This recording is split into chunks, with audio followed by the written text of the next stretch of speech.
Riders come and go, machines come and go, but the one constant in the Isle of Man is the 37.75 mile long TT course. It is something unique, nothing else really like it on the planet.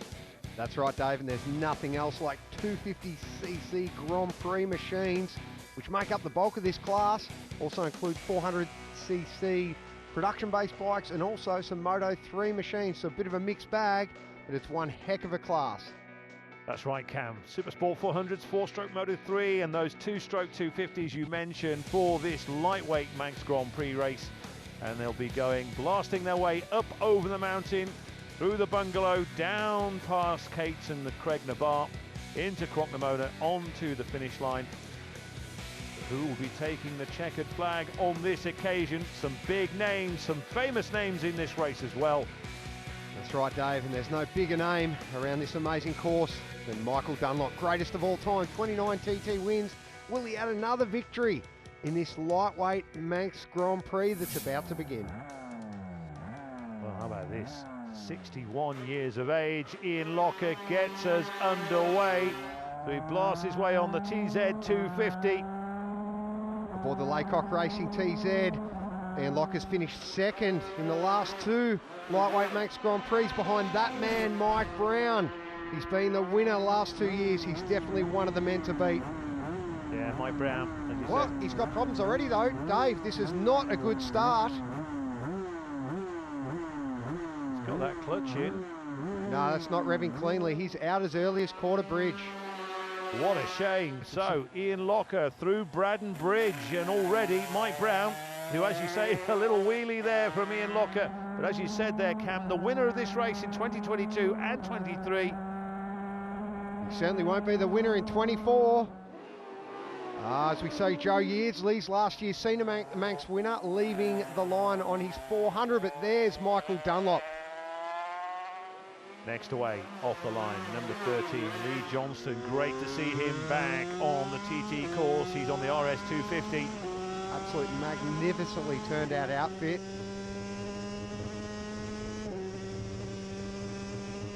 Lee Johnston just made a return to racing on the short circuits in the last couple of British Championship rounds.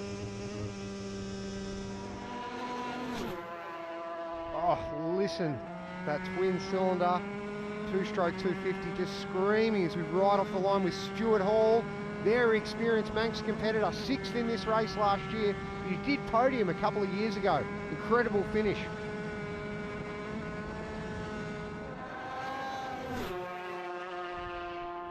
Well, there is Lee Johnston through Braddon Bridge on his way to Union Mills. Just gives it a little bit of clutch slip off there just to bring it up onto the power band. And it's amazing when you think that it's been a long, long time since the factories have manufactured 250, so parts, etc., really hard to come by. They are, that's right, Dave. They stopped racing these in Moto Grand Prix back in 2010 when they moved to the current Moto 2 format. Here is Locker. So Locker's through at Glen Helen, the first timing sector.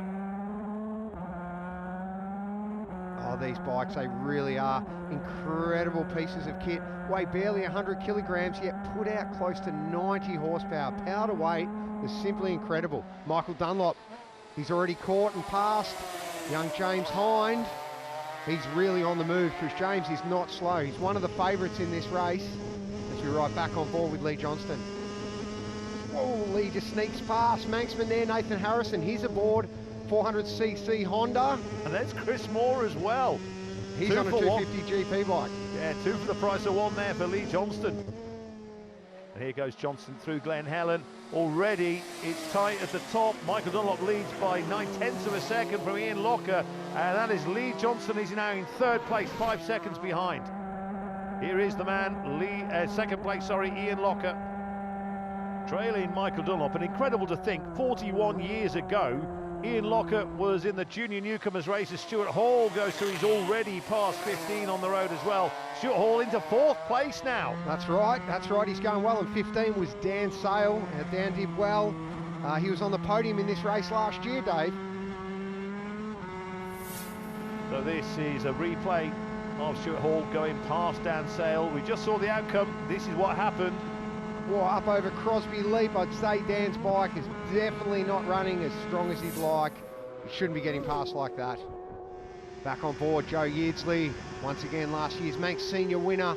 He's really a rider with a bright future.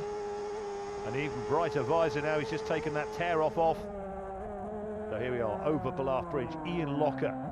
We've got to wait for Michael Dunlop to come through, of course, to see whether Ian Locker has now made his way into first place. Rear-facing camera on Lee Johnston. So good to see him back out here racing. Missed the last two TTs due to injury. Tell you what, doesn't look like he's lost much speed though. He's lost a little bit of time though, Cam. He's lost a bit of time. He's still in third. Wow, Ian Locker picking the back wheel up under brakes. That just shows how hard he's pushing. But not pushing as hard as Michael Dunlop. That gap has extended. It was around 3-4 seconds at Ballaugh Bridge. And here comes the race leader, Michael Dunlop. Now, I did mention earlier, I was talking about Ian Locker. Incredible to think that Michael's father, Robert, was in the same junior newcomers race back in 1983 on the podium alongside Ian Locker and, of course, Steve Hislop. Unbelievable. It's in the blood. And Michael Dunlop, of course, very strong in this race last year, did not finish with a mechanical failure. As we see one of our Moto 3 machines. Michael Evans just ahead of number 9, Joe Yeardsley. Back on board, Lee Johnston. Slowing for Palmer Square. No engine braking on these two strokes. They roll very freely. You only pull them up with the brakes. Slip of the clutch on the way out of the turn again. Up through the gooseneck, Ian Locker. Yeah, Ian Locker, when all Dunlop has already gone through at Ramsey Hairpin. That lead is now 6.3 seconds. Stuart Hall on the way out of Milltown. That looked like Nathan Harrison pulling off to the side. He hasn't had much luck with that machine this week. Looks like his race is coming to an end. Well, we've seen this in the past here at the Manx Grand Prix. Even these beautiful 250s, quite a few don't make it to the end. Yeah, they're highly stressed. I'll tell you what, this is a man that knows how to ride it well. There's Stuart Hall. Yeah, Gareth Arnold on bike 14 just behind him on the road, so 20 seconds between them.